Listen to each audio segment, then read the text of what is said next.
Late Night Health is on the air. I'm Mark Allen, along with the insane Daryl Wayne, and we're talking about sleep. We're talking about insomnia. Do you know what percentage of people have trouble falling asleep, staying asleep, not waking up 2 or 3 hours later, and having interrupted sleep? Doctor? Oh, I was asking you. It wasn't rhetorical. It was for you. I thought maybe you had the answer. I don't know the exact percentages. But it's high. Quite high, though. Yeah. Yeah, it's very high. I'm working on a project now where for men with prostate issues, get up every 2 to 3 hours every night. You probably hear about this in your practice. And yeah, and that interrupts their sleep. It destroys their productivity the next day. They wake their wives up or spouses up or significant others up, to cover everybody here, and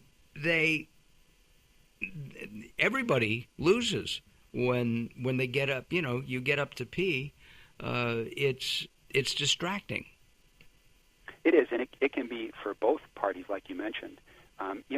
There's so many pre-existing health conditions that can lead to insomnia. I mean, you have depression, grief, anger, stress.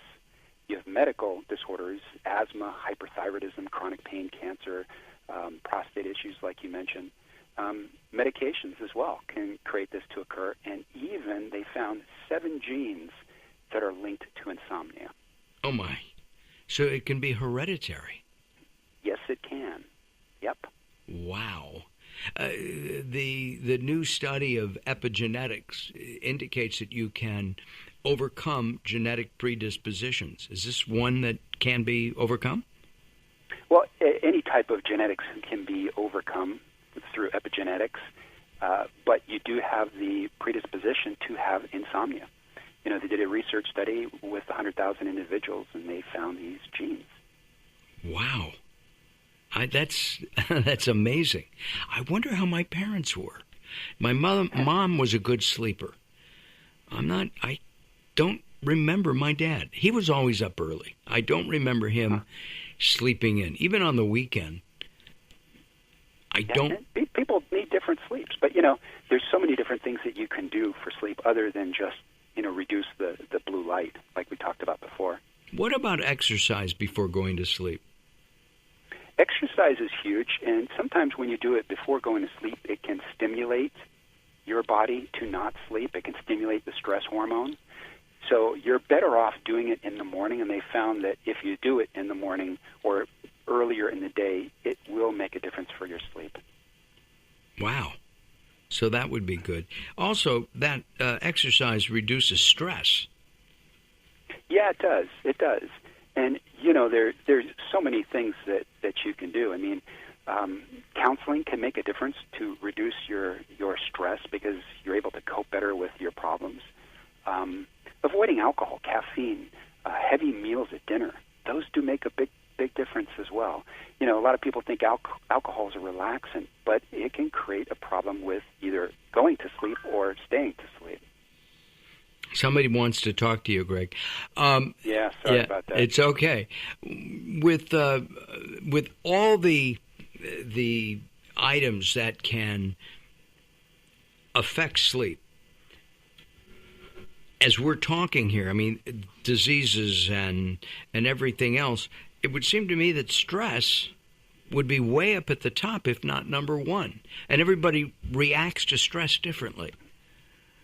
Yeah, stress is a big one, and there's certain supplements that you can take to minimize how your body deals with stress. You have what they call adaptogens, and what they do is they help your body deal with stress one way or another. There's a lot other supplements as well that you can take, like glycine and phosphatidylserine and L-theanine, magnesium, tryptophan, kava, chamomile. You probably heard of this. Oh, yeah, sure. One of the big things that I see is it ends up being blood sugar issues can cause insomnia. The up and down? Yeah, of the blood sugar? So sometimes when your blood sugar is too low, it creates an adrenal stimulation, which can increase blood sugar. And when you have too low of a blood sugar, sometimes your body tends to want to wake you up to try eat? to stimulate that. So the adrenal type of stimulation. Is that wake up is so that you can eat? Exactly. So what I'll suggest to patients is, number one, don't eat a big heavy meal close to going to bed.